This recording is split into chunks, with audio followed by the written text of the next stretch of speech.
Hello, hello, hello, everybody.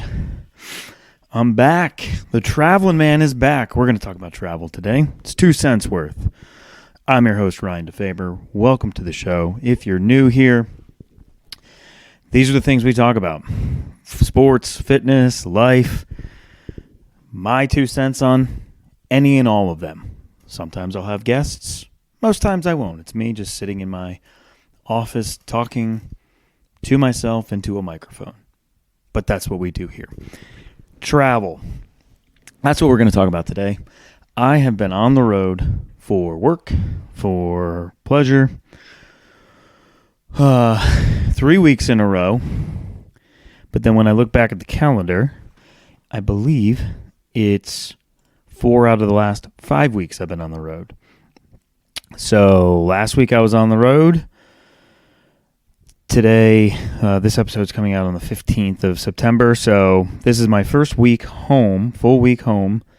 The week before, I was gone. The first week of September, I was gone. The last week of August, I was gone. And I was home for a week, and the week before that, I was gone. So 4 out of the last 5 weeks, I have been not home. This is my only second week in 5 weeks that I've been home for a full week. So the second week of August, my wife and I went on a vacation for the week for our 15-year anniversary, which we actually celebrate next week. If you want to send us presents, send me a message. I'll send you my address. Just kidding. But I'm not. So we celebrate 15 years next week, but we did it in the summer because the kids weren't in school, and that way our parents could watch the kids. And so we went down to Kiawah Island and Charleston, had a great time. That's where we got married 15 years ago. We got married in Mount Pleasant. So we did that. I was home for a week, and then I had 2 work trips back to back. I was in Phoenix for almost an entire week visiting my team out there and my sales partners and some clients. The following week, I came home. Was I home? I was home Monday. So the week in Phoenix, I was there Tuesday to Friday. I came home. I worked Monday at home, and then Tuesday I went to D.C. to see my team and have internal meetings and with my sales partners up there for other clients. Last week, I was on a golf trip. So Thursday and Friday. Went on a golf trip for the weekend with a bunch of my buddies. And this is the first week I've been home in, like I said, the first full week since the 3rd week of August. So the last 3 weeks, haven't been home that much. Week before that, home. Week before that, 15-year anniversary trip. So just talking about travel, some of it car travel. Two of the 4 trips, car travel. 2 of the other 4 trips, airline travel, which I know right now is getting a very bad rap. Thankfully, I'm going to knock on wood. You can hear that while knocking on my desk. I didn't suffer any delays, anything like that. All the flights worked out. They were all full flights. I will say that. But didn't have any issues with flights. The only issue I had was I almost missed my flight to D.C. because there was a really bad accident in Charlotte the morning that I tried to go. Didn't really look at the traffic, which I'm going to get into some tips and things that I've learned when I travel that I now will implement more often. But what normally takes me a 20-minute drive to get to the airport took me almost an hour and a half, and I got to the airport. More tips and tricks coming. To the airport, and as I got to my gate, they were boarding my zone. So literally, I know it wasn't like me rushing and the door closing like you see in Home Alone where the door's closing and, oh my God, okay, let us on. They just let you on. I wasn't that late, but it was, I got to the gate and they were boarding my zone. So, I mean, they had already started boarding. I'm not a type of person that likes that. I like to get to the airport early. Nothing to me.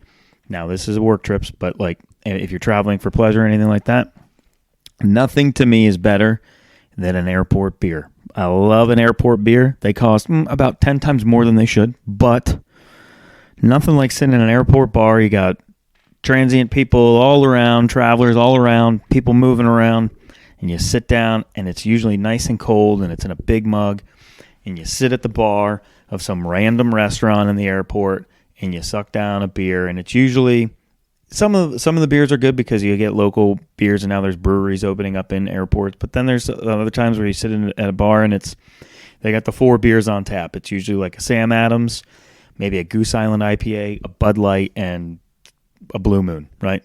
So I would go to the IPA. It's a good pick, or the Sam Adams, and you suck it down. Nothing better than an airport beer. Try and prove me wrong on that one. Have an airport beer and tell me it's not fucking awesome, because you know that you're going somewhere, right? And it's usually, like I said, if it's for pleasure, you're going somewhere that you're excited to go. So I like to do that. I like to get to airports early, sit down, have a drink, and then get to the gate and relax before you get into the whole hustle and bustle, right? Because everything for travel is hurry up and wait, hurry up and wait, hurry up and wait. Nothing worse than people that get up when the plane gets to the damn gate. Where are you gonna go? The door's not open. We're in row 20 fucking 6. Like, you're not going anywhere. Sit your fucking fat ass down and wait. Like, I can't stand, I'm an aisle seat guy. I cannot stand people that do that, because then they have their backpack on or their luggage, or they're fucking around and they're hitting you and no one says excuse me. Like, it's amazing to me when you travel that how rude people, like, manners just go out the fucking window. People hit you, bang into you, cut you, jump up in front of you. They have horrible hygiene. It's like, it's the most amazing thing. I hate it, but I also love it because it's amazing. I'm a people watcher, right? I've talked about this in previous episodes where my wife is like, you're not wearing your sunglasses. You can't just be staring at people like that. I'm like, oh yeah, shit. I am a people watcher. Might also be why I love an airport beer so much. Nothing better than sitting at an airport bar, just watching people go by and everything. It's amazing. But it's amazing how people's manners and hygiene just go out the window when they travel. Anyways, I digress. So here's a tip. First tip, because I've already talked about it. Check your traffic. Plan ahead, right? I got onto the exit. This is the one that took me an hour and a half. I got on the on-ramp to the exit onto the highway, and I'm like, okay, well, it's early morning, an early morning flight. Can't get my words out. Early morning flight. It was rush hour traffic, and I was like, all right, well, this might be normal. It'll free up. Well, I then am stuck, right? You can't turn around. You can't get off the on-ramp. I'm stuck. The next exit is over 2 miles away. Well, basically, then I start looking at the map, and where the accident had happened was right past that exit that, not that I had to get to, but that was the only way for me to get off of that highway and get around the accident. The accident shut down 3 out of 4 lanes. So you go from 4 lanes to 1 in rush hour traffic. It was a nightmare. So what I would say is, you know how they always say leave 3 hours before your flight? I'm not a big proponent of that. I leave 2 hours before my flight. It still gives you plenty of time to do that. But in this case, I probably should have looked at the traffic beforehand, and probably would have been beneficial for me to leave 3 hours before. Tip number 1, check your traffic. Tip number 2 that helped me in this situation, and we're going to talk about other travel stuff, but tip number 2 that helped me in this other situation is, at the Charlotte airport, you now can prepay for your parking. And when you prepay for parking, guess what's actually cheaper than daily parking now? If you prepay and you plan ahead, hourly parking at the Charlotte airport, if you live in Charlotte, check this out. Go onto the Charlotte Douglas Airport website, book your parking.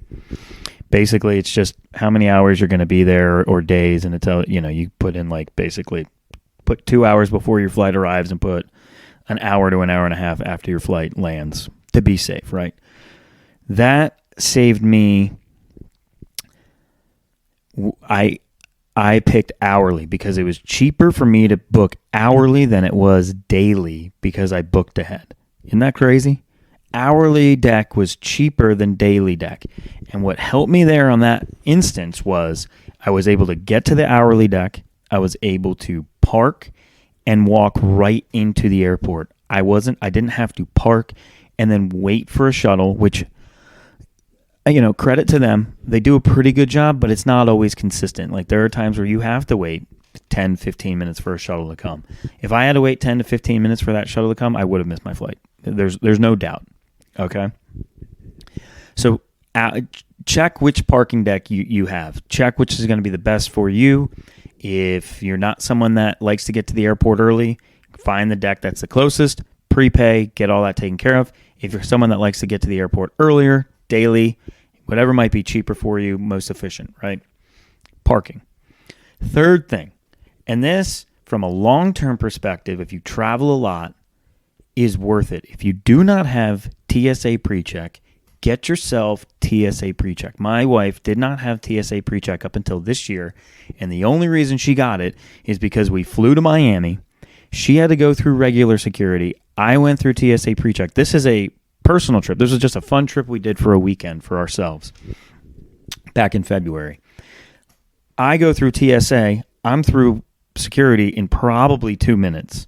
She's in security for probably over 20 minutes, and I'm just sitting there waiting for her to get through regular security where, TSA PreCheck, boom, 2 minutes. Same thing on the way home from Miami. She did the same thing. But when we were in Miami, we were sitting having breakfast or out at a bar or whatever, and I took her phone and I went to the website and I filled out all the information for her and got her the appointment set up, everything. Boom, done. You know how much it costs? 5 years. You get TSA PreCheck for 5 years for $85. And basically all they do is run a background check on you. Then you have to go to your appointment and basically prove who you are. That is all it is. And it saves you so much time through the airport. Once again, that trip to DC, the hour and a half worth of traffic, if I did not have TSA PreCheck, I would have not made my flight. So parking, check your traffic, parking, TSA PreCheck. They are all worth it. Now, another tip. If you're a traveler that goes international, I do not have this. I don't go on international trips often, but if I start to, I'm definitely going to do it. The global reentry.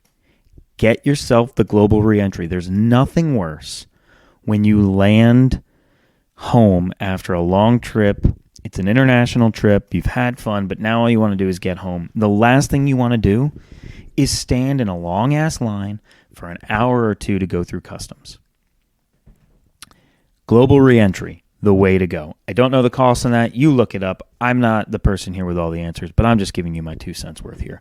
Global reentry sounds like a great thing. I talked to someone that I was traveling with to Phoenix.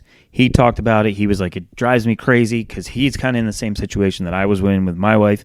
They travel a lot internationally. His wife did not have global reentry. He does, so he gets right through, and then he still has to sit there and wait for his wife to get through customs, and he goes, and it drives me absolutely bonkers.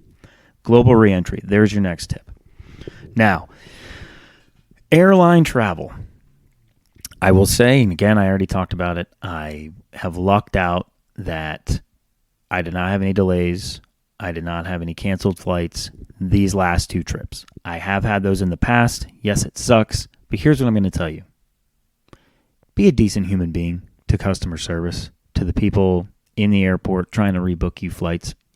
They only work for the airline. They are not the reasons why the airline canceled your flight. They are not the reason why the airline delayed your flight, anything like that. Do yourself a favor. Be a decent human being. Travel is stressful enough. Their job is stressful enough. Can you imagine that being in their job where all day long, no one's coming up to them going, hey, thank you so much for rebooking my flight for me, and thank you so much for the fact that my flight was canceled.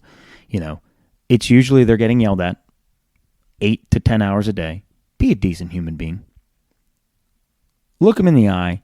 Let them know that they know you're frustrated. They know you're not happy. They know that things have not been great for airlines over the last 2+ years with everything that's been going on and whatnot. Be a decent human being. take your frustrations out on somebody else, or not on somebody else, on something else.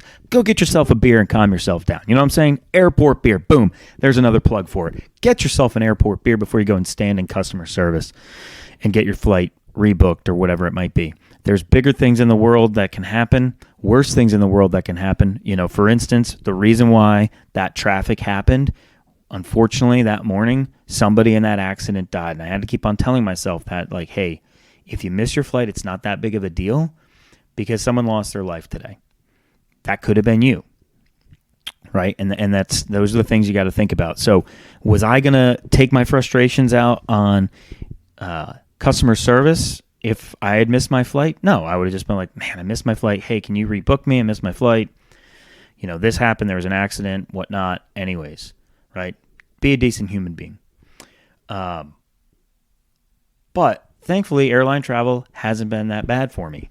Now, there's a lot of different things that you're starting to see with airline travel. Like, for instance, if you don't have status or you don't have miles with airlines, you're paying for seats. And it's the weirdest thing. I've never really seen it, but I have people on my team that I'm letting travel again, and some of them don't have status or miles with these airlines, and they're like, I can't even book a seat. Like, it won't let me book a seat unless I pay for the seat. And I'm like, well, how much is it now for a seat? And they're like, well, it could be anywhere for $100, $85, whatever. I'm like, yeah, book it, expense it, whatever it might be.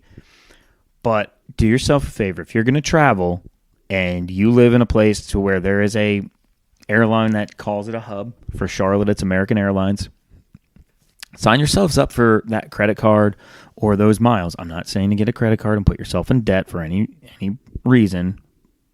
Be a responsible adult. But get yourself that credit card. When you sign up for the credit card and you spend a certain amount of money, you get 60,000 miles.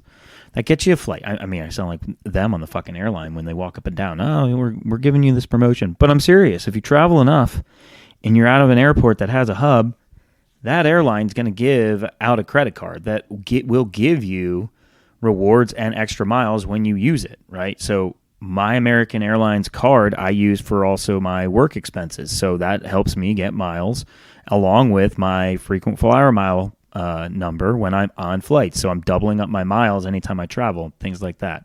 That's a tip for you. Get yourself a frequent flyer number. If you're responsible enough and you have good enough credit, get yourself a credit card for that airline that gives you the perks if you travel enough. Here's another thing. We travel now with kids. We have to pay for our kids' seats. Guess what my two kids have? They have a miles number as well, because let them get their miles too. And it'll be beneficial for them when they get older. It's like a social security number. Your miles number doesn't go away. So our kids' American Airline mile numbers will always be there for them whenever they grow up and they start traveling. They'll already have miles built up. It's a great thing, right? There's a tip for you. But airline travel, it's stressful. It can be annoying. It feels like the seats get smaller and smaller. But let me tell you something. Be nice to these people. They're doing a service job in the service industry. It is not their fault. And in all reality, you're going to get to your destination or home from your to your destination. It is still my preferred way of traveling. Driving, I'm not a big guy not a guy that likes to drive a lot. You get me in a trip that's over 6 hours, you're pushing your limits on me being a happy camper, because I sit there and I go, a flight could have taken me to this location in less time than I'm sitting in a car, weaving in and out of traffic, dealing with a bunch of assholes on the road. I'd rather deal with a bunch of assholes on a plane hitting me with their bag than a bunch of assholes on the road trying to cut you off, speed around you, go slow. Driving to me is, one, boring, two, more frustrating than flying, and three, it's just not something I like to do. I don't know if it was because as a kid, like, we never flew. Like, my dad loves to drive. He'll drive across the country if you ask him to instead of taking a flight, because he wants to see the country and see the sights. To me, I'm like, yeah, I can see them from a fucking airplane window, and they look the same from the ground. I don't know. That's my opinion. Obviously, they don't. That's a joke. Relax, people. Fucking hell. But to me, flying, that's the way to do it. Now, driving, again, shorter distances, don't mind it, right? For us to go to the beach, 3 hours. For us to go to the mountains, 2 hours, right? That's where I was last week, went on a golf trip. 2 hours up the road, Nice, easy trip. Nice, easy way home. Wasn't bad at all. But again, for me, anything over 6 hours in a car, put me in a fucking airplane and let me have a cocktail. You know what I'm saying? Hold on, I gotta take a sip of coffee. That's delicious. Ow. That actually just brings me to a point too. Travel. I haven't had coffee. This is my third cup of coffee this week. I have not had coffee in probably over 8 months. Kind of just gave it up. Again, if you listen to the podcast, you know every morning, Monday through Friday, I get up at 4:15. I drink 12 ounces of water. 4:30, I drink pre-workout. That's 300 milligrams of caffeine. I work out from 5 to 6 with my buddy Pete, and then I get my day going. So at 4:30 in the morning, I have 300 milligrams of caffeine in me. I don't really want to put more caffeine into me with coffee, but I'm kind of back on it. And the reason I'm back on it is because at my golf trip on Saturday, it was a rain out. It's like the heavens opened up in the mountains of North Carolina, and there was no way we were going to play. So the house that I was staying in with my 3 other buddies, we woke up and we were like, well, let's go get breakfast. Now, mind you, we're in the middle of fucking nowhere, okay? Closest town's 30 minutes away. So we're like, all right, well, we're gonna make a trip out of this, right? Because 30-minute drive to go get breakfast. So we go and get breakfast. We go to this place in Burnsville, North Carolina, downtown Burnsville, North Carolina. The place, Little Smoky. Shout out Little Smoky. Shout out Sherry. I don't know you. You're the owner, but the guy next to me asked me if I knew you. He's been coming there since 1965. Like, he hasn't fucking seen me there before, but he's been going there since 1965. Do you really think I know Sherry, Roger? No, the fuck I don't know fucking Sherry. I'm from Charlotte. You don't think I stand out in a wave of jeans and NASCAR hats? Of course I fucking do. I have a camo Firethorn hat on with green 5-inch inseam shorts on and a fucking pullover. You don't think I stand out? You think I actually live in Burnsville? Roger, you've lived here since 1965, sir. No, I do not know Sherry, who's cooking my food in the back. Okay? I'm here because it's the only fucking restaurant within a 40-minute fucking radius. That's why I'm here, Raj. Enjoy your tenderloin biscuit, bud. Fuck. Anyways, Little Smokies. That's a true story, by the way, what I just said. I made a joke out of it. Roger was such a great guy. Super nice guy. We roll into Little Smokies. It's me. It's Till. It's Chastain. It's Big Dan. There's 4 seats at the bar that's there. We go and sit at the bar. It's like 9:20. Okay? By the time we get there, it's 9:20. We're sitting. It's probably now 9:35, 9:40. Finally, the waitress comes up. Can I get you guys something to drink? And I'm like, well, at this point, I'm fucking tired. It's on a golf trip. It's rainy. I'm going to have a cup of coffee. Nothing like a good cup of coffee at a little small diner, which is basically what this was. All right, so I get coffee. I think Till gets a water. Matt gets a soda. And Big Dan, if you don't know who Big Dan is, Big Dan, he's 6'4", 6'5", 6'3", in that range, right? It's a big fucking range, 6'3" to 6'5", but he's in there. And, he's Big Dan, not because he's tall, because he's also a lot of man. It's a big dude, right? He is arguably a defensive end if you needed him to be. He's sitting at the end of the bar. I have to point at him. I go, oh, you didn't get him? She goes, oh, I didn't see him. Excuse me? How in the fuck did you miss this man? That is the biggest man in this entire restaurant. He's wearing a royal blue pullover, standing out. Again, mind you, we're in a sea of jeans and like dark shirts and flannel shirts and NASCAR hats. You don't see Big Dan sitting at the end of the fucking bar. Anyways, so she gets his drink, and then what does she do? She forgets my coffee. So then I got to be like, ma'am, my coffee. Oh, okay, I'm sorry. So she gives me my coffee, right? So I have 1 cup. So then the other waitress comes up maybe 10 minutes later, and it's my cup's gone. This is my first cup of coffee in 8 months. She looks right at the bottom of it, pours me another one. I'm like, okay, I guess I'm having another fucking cup of coffee, because I don't think we had even ordered yet. We're watching these tickets just pile up. This place is packed. I can't believe we actually got 4 seats. Pile up. We finally get our orders in. We're orders like, again, the food was fantastic. The atmosphere was great. I wouldn't trade it for the world. It was such a fun morning. But like, it's a good hour still wait that we're not getting our food. Like, no, it is no longer breakfast. We're having fucking brunch at Little Smokies, okay? Like, it's no longer breakfast, it's brunch. Unfortunately, they don't serve alcohol, so there's no mimosas or Bloody Marys here, but there's fucking coffee. And let me tell you something, these bitches didn't fucking mess around. 2 cups of coffee gone, boom, another one. 3 cups of coffee gone, boom, another one. I think I drank a fucking pot of coffee before they even brought my food out. I told them at one point, I go, ma'am, you give me any more coffee, I'm going to be hopping in the back washing the fucking dishes for you guys because I'm all jazzed up. And the people at the bar were laughing at us. They were having a good time. I think they just enjoyed the fact that we embraced it. This older gentleman, Roger, who's been coming to this restaurant since 1965. I have a feeling he comes there every single morning. I think his wife has now passed. God bless her soul. I don't know that for sure, but he did say that his wife used to work there. His wife was not with him anymore. I have to imagine she's probably passed away. He sits down next to me and starts talking to me and all those things. And then, honest to God, like I mentioned earlier, said, do you know Sherry? And I looked at him. I said, I don't know who Sherry is, sir. And he's like, oh, she's the owner. And I was like, sir, I'm from Charlotte. I don't live here. This dude who's been going to this restaurant since 1965 honestly thought I might have known the owner. I couldn't stop fucking laughing.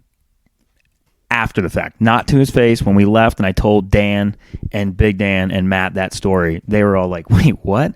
It was so funny that this guy thought like we were just local Burnsville boys. We were not. So, I mean, I just told you about a 9-minute story about after I just took a sip of coffee. But anyways, that's why I'm back on the coffee trip. Had such a great time last Saturday. Then we ended up betting on football games for 12 hours. Me and the Till and Big Dan and Chastain. What a time. Travel is fun. I don't know what else I can say about it.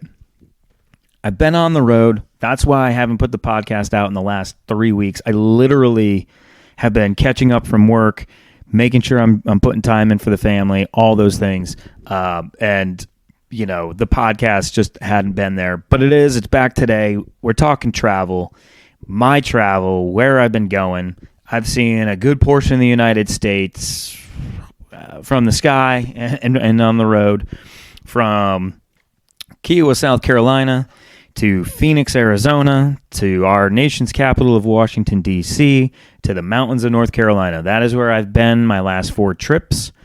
I'm supposed to probably be traveling again for work here soon to go to New York, out to California before the end of the year, and maybe even to Dallas. So on the road again, it feels good. I do enjoy traveling for work. I will say, take those tips that I learned. Check your traffic. Check the parking. Get prepaid parking if you can. It will save you money. And sometimes will be cheaper than the other lots that you pay right up front, or not up front, as you leave. Get TSA PreCheck. If you're traveling international, get the global reentry. Put that investment in there. Again, TSA PreCheck's $85 for 5 years. That's totally worth it. That's nothing, right? Be kind to customer service. They're trying their best. They're not the ones that canceled your flights. And the most important thing, and my best tip is, enjoy it. It's stressful. It can be a huge pain in the ass.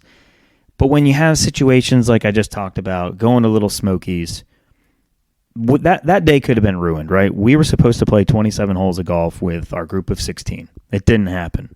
But our house, the group of 4 guys, made the absolute best out of it. Make the best out of every situation, especially when traveling. You never know what's going to happen. There's always going to be wrenches thrown in there, right? Roll with it. Decompress.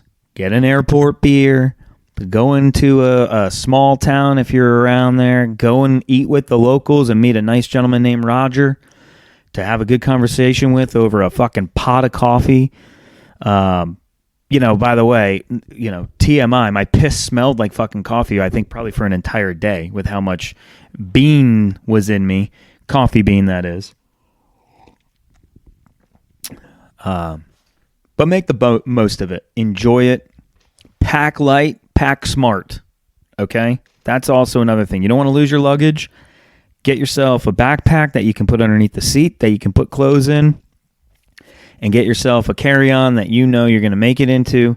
Get yourself a miles program. Get yourself the credit card if you need to, because here's the other thing. With the credit card and the miles program, you'll move up in zones, right? They go to now zone 9 for American. With the card, I think it automatically bumps you to zone 6 or 4 or 5 in that grouping. So you're going to get overhead bin space, right? So pack light, pack smart. With TSA PreCheck, you don't need to put your toiletries in those plastic bags anymore. Get yourself a nice toiletry bag. You can put it in the backpack.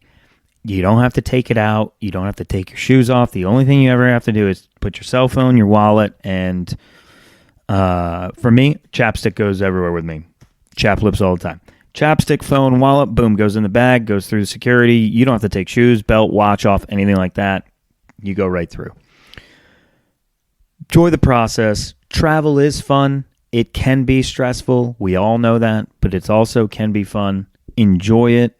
Take some of those tips and tricks from me. That is where I have been over the last 4 to 5 weeks. Again, like I mentioned, all over the place and more to come. I do enjoy it. It is always fun to go and see these other cities and other towns and experience it, especially when, for my 15-year anniversary with my loving wife, awesome time. Golf trip with my friends, work trips with my coworkers who I enjoy working with, the people that work for me that I enjoy working on my team. Make the most out of it. Have a great time doing it. Enjoy the experience. Soak it all up. Don't get too frustrated. It's never going to be smooth every time. There's going to be bumps in the road, just like in life. But have a good time with it. That's my 2 cents worth. That's me on travel. I'm Ryan DeFaber. Do me a favor. Hype up the podcast. The only way podcasts really grow is by the listeners sharing it, talking about it, letting other people know about it. Hype up the podcast. If you're on Instagram or Facebook or Twitter or any type of social media, share it. You can share the link. You can share it on Spotify or Apple Podcast. You just press share and it'll go directly linking to your Facebook or Instagram. That's how it all pops up for me. My Instagram is ryan.defaber. I also own bearsdengym.com. Make sure you check that out if you need any gym apparel, lounge apparel, active wear. We have it all. Men, women, kids, hats, tops, pants, golf. We also have a little golf line as well. Go check that out. I do this podcast as well. I work 40 hours a week for my job. I'm a husband, a father. I'm a busy man, but I do this because I enjoy it and I always make the time for it. bearsdengym.com, 2 cents worth podcast. Join the movement, join the hype, share the movement with your friends, family, and anybody else that you feel necessary. I do appreciate the love. Thank you so much. Again, Ryan DeFaber, 2 cents worth podcast. That's my 2 cents worth on travel and where I've been traveling. I hope you have a blessed day. Thank you. Goodbye.